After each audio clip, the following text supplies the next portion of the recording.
24 மணி நேர ஐசியு, பொதுநல மருத்துவம், எலும்பு முறிவு சிகிச்சை, ENT டாக்டர் சிவகுமார் மருத்துவமனை, சத்துவாச்சாரி, வேலூர். திருப்பத்தூர் கத்தளை அருகே கருவில் இருக்கும் குழந்தையின் பாலினத்தை சட்டவிரோதமாக கண்டறிந்து பணம் பறித்த தம்பதி உட்பட 5 பேர் கைது செய்யப்பட்டுள்ளனர். இது பற்றிய மேலும் விவரங்களை எமது செய்தியாளர் செங்குட்டுவன் வழங்க கேட்கலாம். வணக்கம் செங்குட்டுவன், இந்த விவகாரத்தின் பின்னணி என? தற்போது இவர்கள் மீது வழக்கு பதிவு ஏதேனும் செய்யப்பட்டிருக்கா? முழு விவரங்கள் என பதிவு பண்ணுங்க.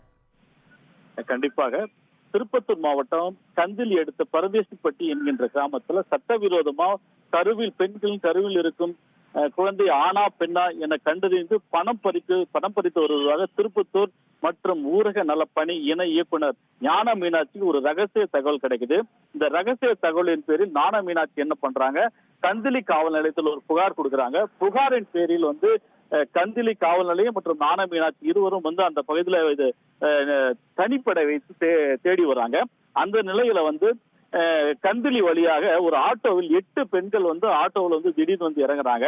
அவங்கள சந்தேகத்தின் பேருக்கு கூட்டு விசாரிக்கும் போது இவர்கள் முன்னுக்கு பின் முரணாக பதில் அளிக்கிறாங்க. இந்த நிலையில இவர்கள் விசாரித்த போது இவர்கள் 8 பேரும் கிருஷ்ணகிரி மற்றும் தருமபுரி மாவட்டத்தை சேர்ந்த கர்ப்பிணி பெண்கள் என்பதும் தங்கள் கருவில் இருப்பது ஆணா பெண்ணா என பரிசோதனை செய்து கொள்வதற்காக இங்கு ஒரு புரோக்கர்கள் மூலம் வரவழைக்கப்பட்டோம் என்ற ஒரு தகவலை சொல்றாங்க.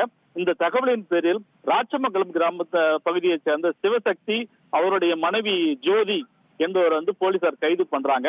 இதுல உடன் புரோக்கர்களாக செயல்பட்ட கோவிந்தன், ரஞ்சிதம், அமுலா ஆகிய 5 பேரையும் கைது செய்து முதல்கட்ட விசாரணையில போலீசார் விசாரணை வராங்க. மேலும் இதுபோல் கருவில் இருப்பது ஆணா பெண்ணா என தெரிந்து கொள்வது சட்டப்படி குற்றம் என கர்ப்பிணி பெண்களுக்கு அறிவுரை கூறி அனுப்பி வைத்த நிலையில திருப்பத்தூர் மாவட்டத்தை பொறுத்தவரையில அவ்வப்போது பணத்திற்காக கருவில் இருப்பது ஆணா பெண்ணா என கண்டறிந்து கருக்கலைப்பு செய்வது சம்பவம் அரங்கேறி வருகிறது. இந்த நிலையில இவர் கைது செய்து மறுபடியும் வெளியில இந்த பணியினை தொடர்ந்து செய்து சட்டவிரோத பணியை தொடர்ந்து செய்து வருவது திருப்பத்தூர் மக்களிடையே அதிருப்தி ஏற்படுத்தியிருக்கு. இதே உயர் அதிகாரியான மாவட்ட ஆட்சித்தலைவர் மற்றும் உயர் அதிகாரிகள் தலையிட்டு திருப்பத்தூர் மாவட்ட பகுதிகளில் இது போல கருக்கலைப்பு செய்வதை தடுத்தால் நன்றாக இருக்கும் என்பது இந்த பொதுமக்களின் பெரும் எதிர்பார்ப்பாக உள்ளது. விவரங்களுக்கு நன்றி செங்குட்டுவன். மகளிர் நலப்பிரிவு, 24 மணி நேர சாலை விபத்து சிகிச்சை, நீரிழிவு சிகிச்சை, டாக்டர் சிவகுமார் மருத்துவமனை, சத்துவாச்சாரி, வேலூர்.